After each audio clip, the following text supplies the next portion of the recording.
Dan Illman, Mike Beer, taking a look at race number 10 at Pimlico on Friday. It's the Grade 3 Pimlico Special. $300,000 is the purse. It's a race with a lot of historical significance. This year it's going to be run at 1.25 miles. Historically, it's been run at 1 mile and 3/16. They haven't run 1.25 miles main track races at Pimlico in a very, very long time. Whether it's 10 or 9.5 furlongs, you can still bet it, though, with a DRF Bets account. Deposit 100, bet with 250 at bets.drf.com.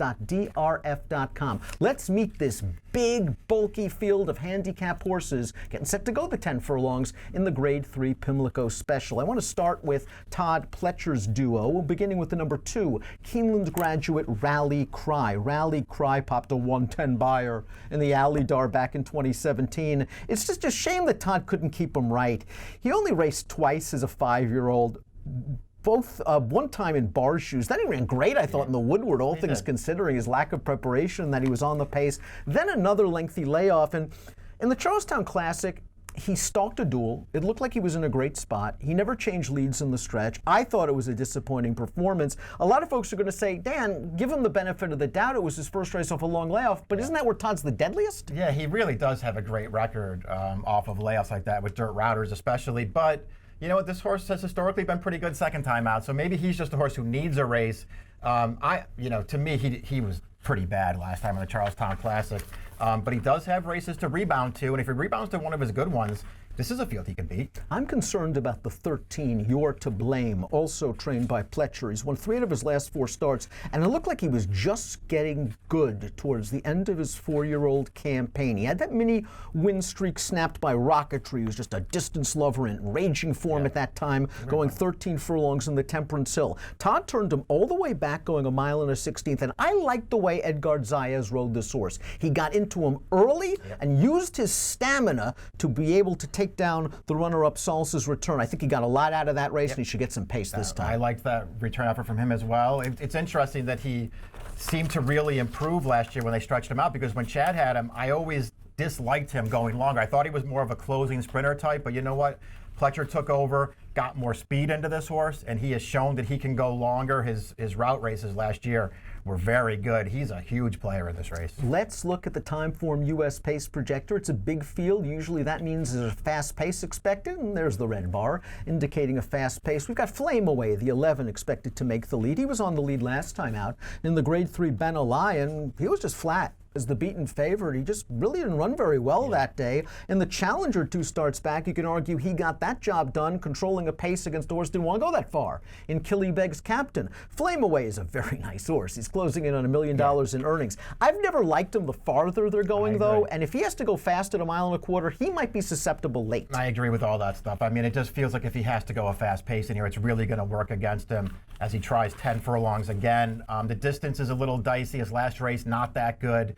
This horse has to step it up. Horse in closest attendance to Flame Away is the 12, Wait For It, who's stepping up significantly in class and distance off of an allowance win at Parks, a race in which he was able to get to lead over a track that kind of been was speed favoring throughout the day. Someday Jones is a nice little allowance horse in his own right. These are tougher. Yeah, this horse is stepping up, and it feels like maybe they're just taking a shot in here because he needs to run the race of his life. Let's talk about the number 3, Flying the Flag, who's going to be coming from mid-pack for Graham Motion. This is a very lightly raced 4-year-old.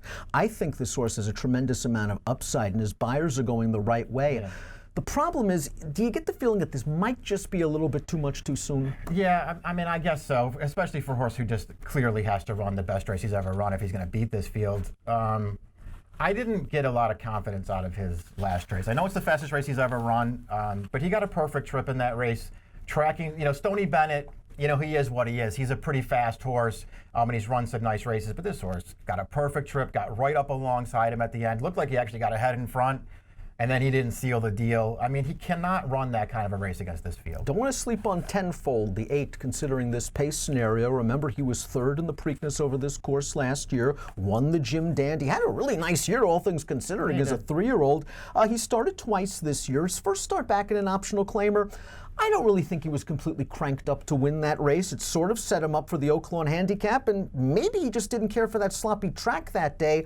I think he has some excuses. I think he's a little bit dirtied up, and now it all depends on price. Yeah, it does. I wouldn't take too short a price on him, but he clearly could take a step forward in here. You know, he was an okay 3-year-old. There was nothing wrong with what he did. Not that that was, you know, the greatest crop, I guess, when all was said and done.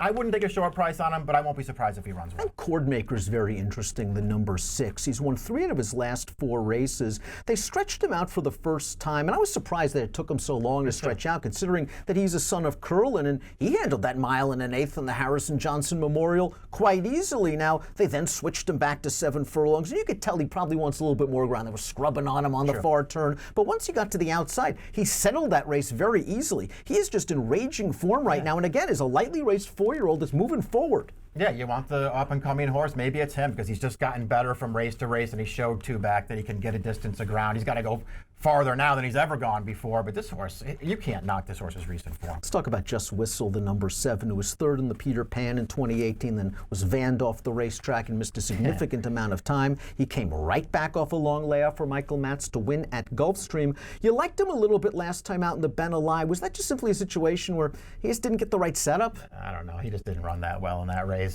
He was trying at the end. He was still racing on. That's the thing about him, is he's got this pedigree that just suggests he'll go all day. So the 1 1/4, I don't think you worry about with him. The question is, do you think he's good enough to beat this field? I'm starting to wonder how good he actually is, Dan, but I still have a little thing for this horse. I could use him somewhere. Sharp horse at a big price, far outside. That's the 14 Clubman, who's won 3 out of his last 4 races, scoring in a 2-turn 7 furlong stakes at Charlestown most recently. Just think he got the right setup and trip that day. They were going pretty fast in front of him. He sat right off of the pace, angled outside, and got it done. Big step up in class. More importantly, perhaps, giant step up in distance for him. He's got to stretch all the way out against some much better horses, too. The positives are the last 4 races he's run, the best races of his life, the 4 fastest races of his life. We'll see if he can keep it going. Carlino sucked along to finish 4th in the Jockey Club Gold Cup, and I think that's probably the best way to put it. He ran just fine, but they were going a supersonic pace. Remember, that was the race that Discreet Lover came from well out of it to win it, something like 1,000,000 to 1. Carlino was hanging back at the back of the pack. Jose Lizcano was loving the pace up front. He shot through along the inside. He passed a few tired horses. He finished 4th. This just seems like a tough spot to make the first race off the long layoff. It really does. I like this horse. I just don't know that I've ever really thought he was a graded stakes horse, first of all. And then second of all, you know, I think 1 1/8 is really his best distance. When they try and go farther than that with him, he's just a little bit flat in the stretch. So, you know, more distance doesn't really help this horse, I don't think. Heavy Roller has won 3 of 4 and 3 starts back. He broke the triple-digit Beyer plateau with a 101 effort, although he did get a beautiful trip just shooting right up the rail with a decisive run 3 furlongs out.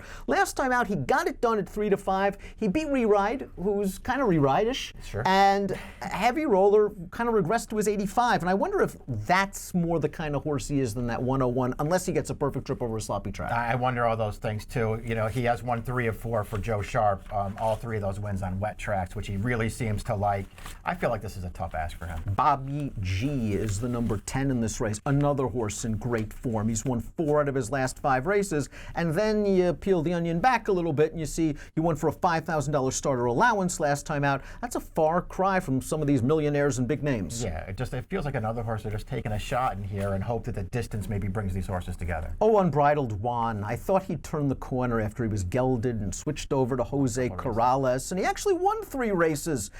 I thought he would run well in the Fred Hooper. He really didn't behind Aztec Sense. I thought he had a decent enough trip if you thought the inside was okay in the Campbell 3 starts back, and he blew a big lead, sort of reverting to Unbridled Juan-ish form.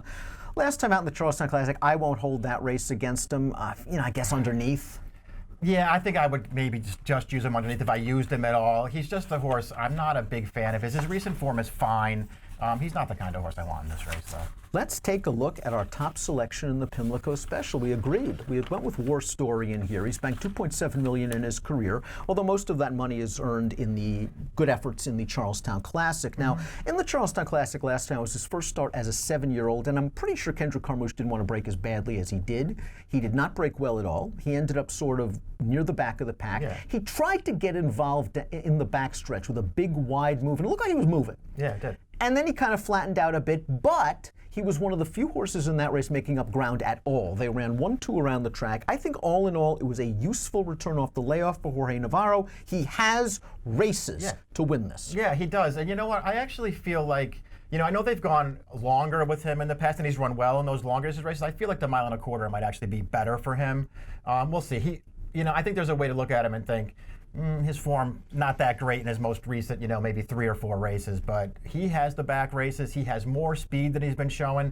Castellano's got to break this horse and get him involved early. And that's really the key. 7 years old. He didn't break very well in the Charlestown Classic. We'll see if he's getting a little bit long in the tooth. But we will keep the faith with War Story. 6-1 on the morning line. Mike's going 1-13-7-6. I'm going 1-2-4-6 in the Grade 3 Pimlico Special. Bet it with a DRF Bets account. You won't be sorry. Deposit $100. Bet with $250 at bets.drf.com. And the special, the Pimlico Special, has an approximate post of 4:14 Eastern. Good luck.